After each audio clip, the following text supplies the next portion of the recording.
Yo, what's up guys, it's your boy Jason Plays here, welcome back to my channel. Sorry the uploads have been rather slow nowadays. I have been busy finding universities at the moment, but I will try to post a video once a week just for you guys.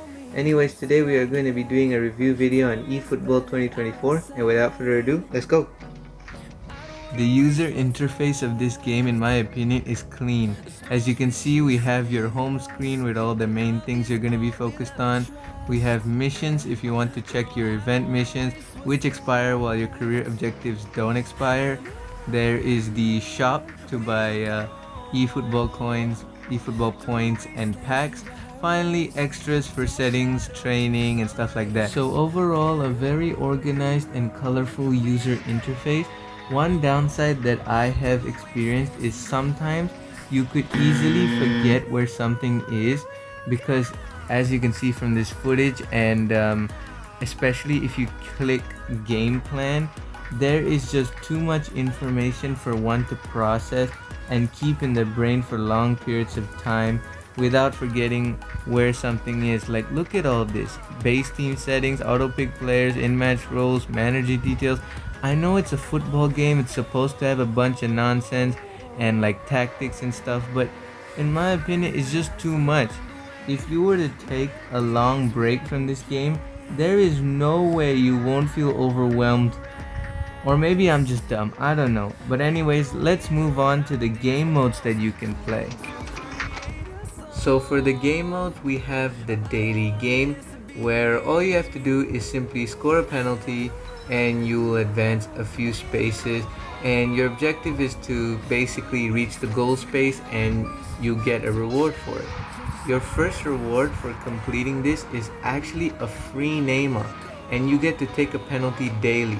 Even if you miss a penalty, it doesn't matter, you'll still advance a few spaces. It's just that it is not as much spaces as you scoring a penalty. Next up, we have the My League mode, which, just like in FC24, you get to manage a team.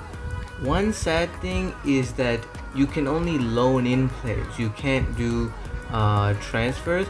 I'm playing with Arsenal right now because I have already won the league with the team that I support, which is Liverpool, and I feel bad for them not winning the league this year, but City just does City things and just wins the league every year. The Premier League's a freaking farmers league at this point. But anyways, you can also get some items which boost up your player's stats. You can get their stats, their condition, their EXP points they gain after matches. You can get some of those multipliers by using the coins that you earn from matches. You can also loan in players, as you can see here. The game gives you random loan players, and also the players that play for the club that you chose, you can also loan them in, like for example Bukayo Saka. Furthermore, we have the eFootball League mode, where you face other people online and you grind up the divisions. One downside for me is sometimes it takes a while to find a match, even if my connection is good, so that kind of sucks. Maybe it's just my internet that is not that good, but as you can see, I put it on gradually increased search area and sometimes it's still not able to find a match.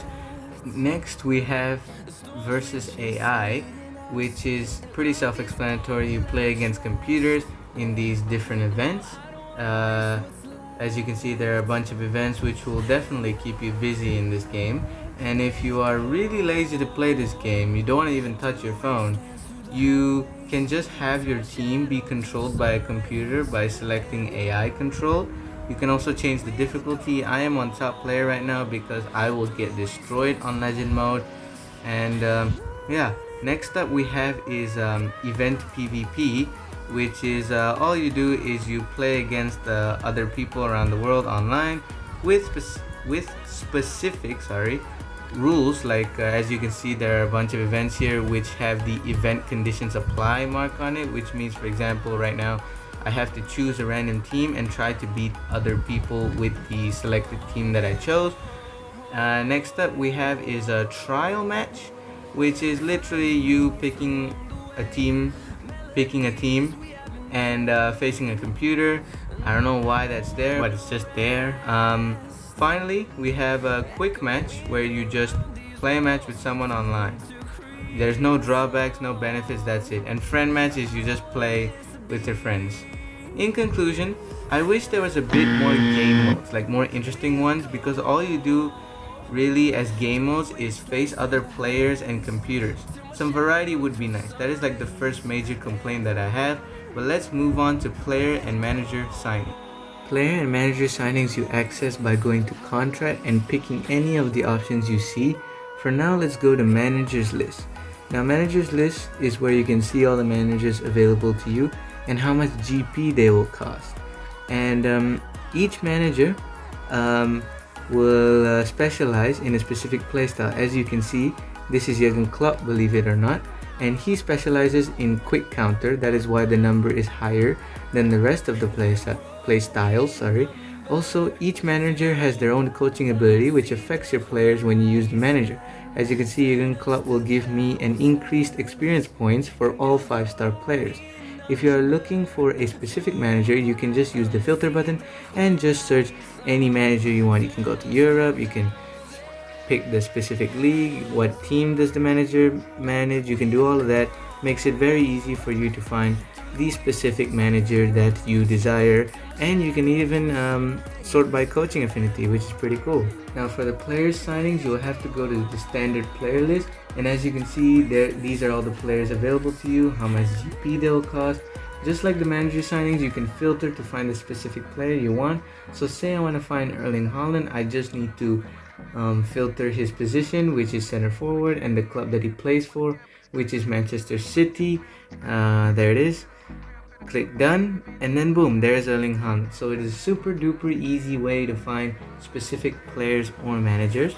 The next one is the standard player tickets option, where you need standard player tickets to enter standard player draws, but the players that they give you are all random, so I wouldn't spend any on that, spend any time on that.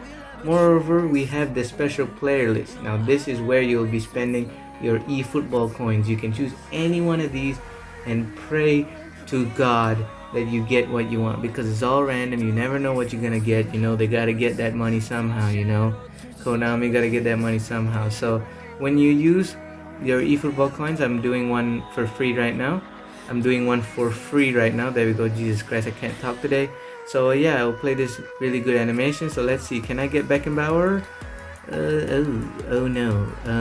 Is that Alphonso Davies? Yeah. Yeah, oh no, 83. Oh my lord. Okay. So yeah, I'll play like this little cool animation, and you just hope and pray to God that you get what you want. So yeah, this is pretty much where you're going to be spending most of your time and your eFootball, your hard-earned eFootball coins. So no complaints on this part. Everything on this part is top notch. So now let's move on to the other random stuff about this game. I'll explain very quickly. Never mind, I am not going to talk about the random stuff because it is all so minor, and y'all can find out for yourselves what they are. But we're moving on to the gameplay section. This gameplay won't be so in-depth. I won't be going into like pass and move and stuff like that. So when you have possession, you'll have all your buttons here like pass, through, shoot, and dash.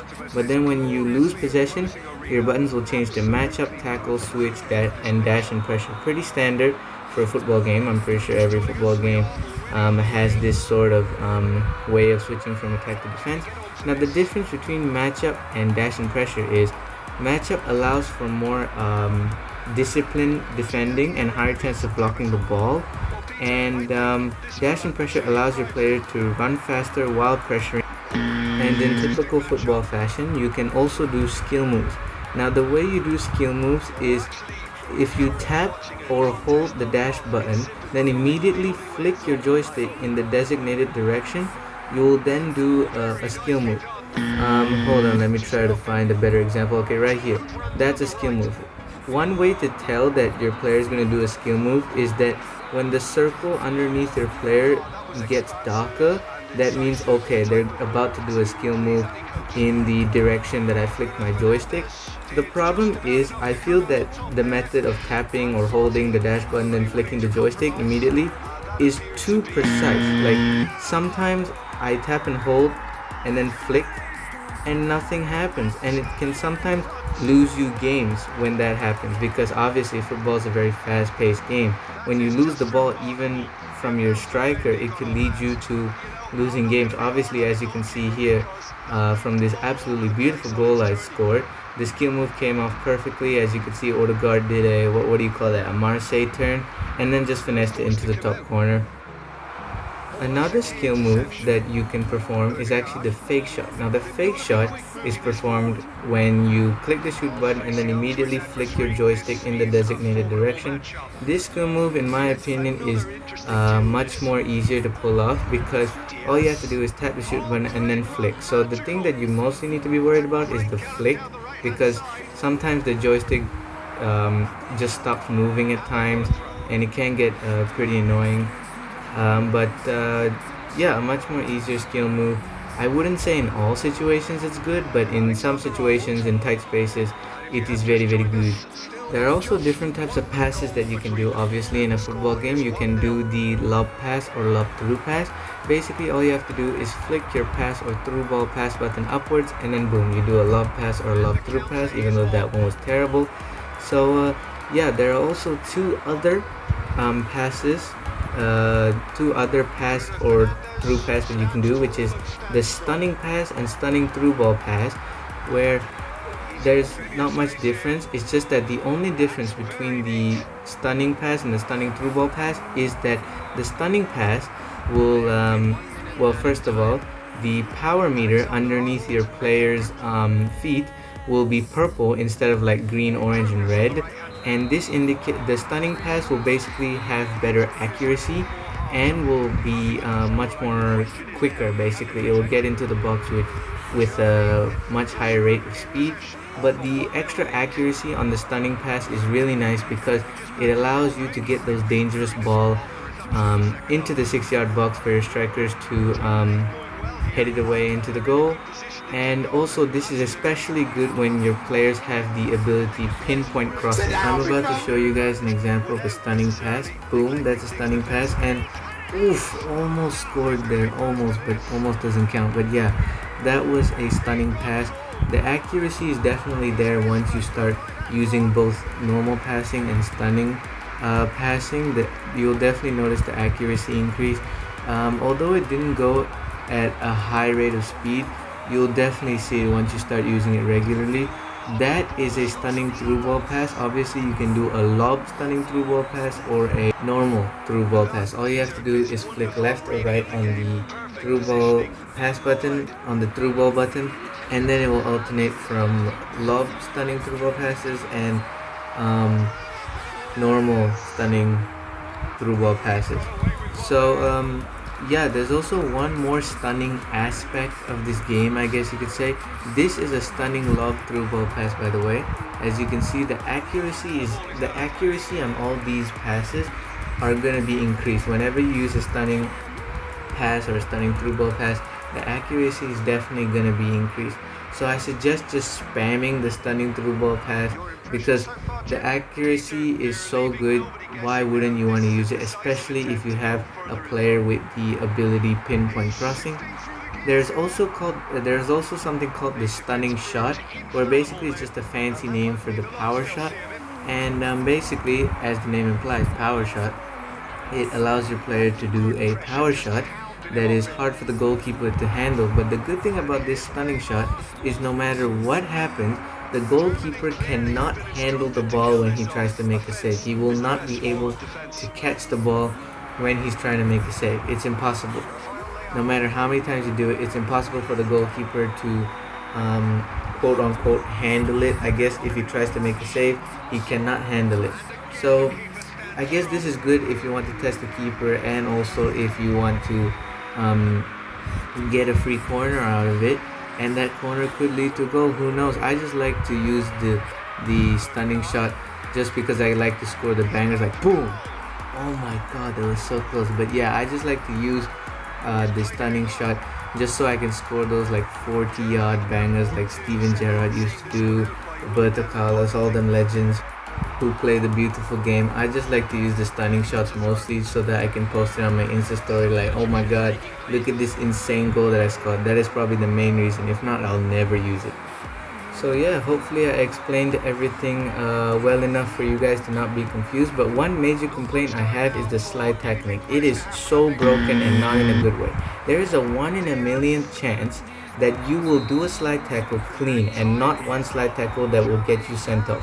Please do not use the slide tackle until they fix it. Until they fix the slide tackle, please do not use the slide tackle when defending. Alright, it's final verdict time. My goodness, I can't speak anymore. So I give this game an 8 out of 10. It is an absolutely super duper fun game. I really do highly recommend it. Yeah, there's a few glaring issues like variety of game modes, the slide tackling, but that can be easily fixed with an update. So yeah, that's the end of this video. I hope you guys enjoyed it. Make sure to leave a like, subscribe to the channel if you're new, and until my next video next week, see ya!